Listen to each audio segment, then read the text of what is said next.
एवढ्या प्रस्तावावरती या सरकारसमोर मी अनेक मुद्दे मांडले आणि हे मुद्दे मांडत असताना आदिवासी भागात बालकांचे मृत्यू आणि ते मृत्यूचं प्रमाण त्याची आकडेवारी मी दिली आणि सरकारने जी योजना संजीवनी देण्यासाठी आदिवासी भागात सुरू केली ती कधीपासून सुरू केली आहे, ती किती जिल्ह्यांमध्ये गेली आहेत, काय काय त्याचं वर्गीकरण झालं आहे, त्याची सगळी माहिती या सभागृहामध्ये देणं आवश्यक आहे असं मी सरकारला विनंती केली. मी सरकारला हेही सांगितलं की आजकाल विमा माफिया नावाचा नवीन शब्दप्रयोग या सभागृहात होतो, पण विमा माफिया कोण आहेत?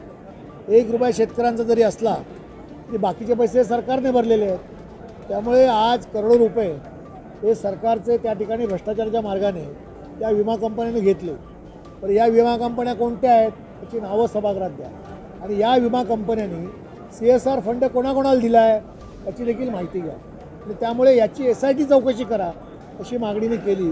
आणि त्याचबरोबर या ठिकाणी एक राज्य एक गणवेश असं शालेय शिक्षणामध्ये मागच्या वेळेला शालेय शिक्षण मंत्र्यांनी जो निर्णय घेतला होता तो कालच्या मंत्रिमंडळाच्या कॅबिनेटने रद्द केला.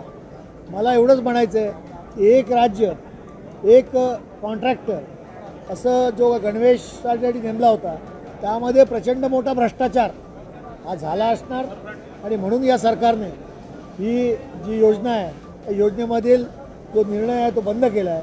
त्याची देखील SIT चौकशी करा अशी मागणी मी केली आहे. या राज्यामध्ये ड्रग्स विक्रेते मोठ्या प्रमाणात आहेत, सेवन करणारे मोठ्या प्रमाणात आहेत.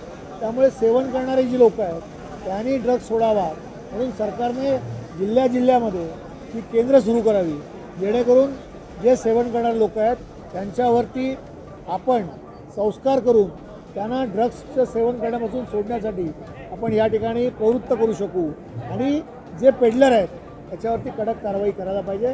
याबाबत सरकारने नेमकं काय धोरण घेतलं आहे हे आवश्यक आहे. डॉक्टरांसाठी जसा आपण संरक्षण कायदा आणला तसा वकील देखील प्रॅक्टिस करत असताना त्यांच्यावरती मारहाण होते आणि मग अशा वकिलांसाठी लॉयर सेफ्टी ॲक्ट या ठिकाणी आणावा अशी मी सरकारला विनंती केली आहे. आणि सरकारने पुढच्या अधिवेशनामध्ये हा कायदा नाही आणला तर अशासकीय बिल हे माझ्याकडनं आणलं जाईल असं देखील सांगितलं.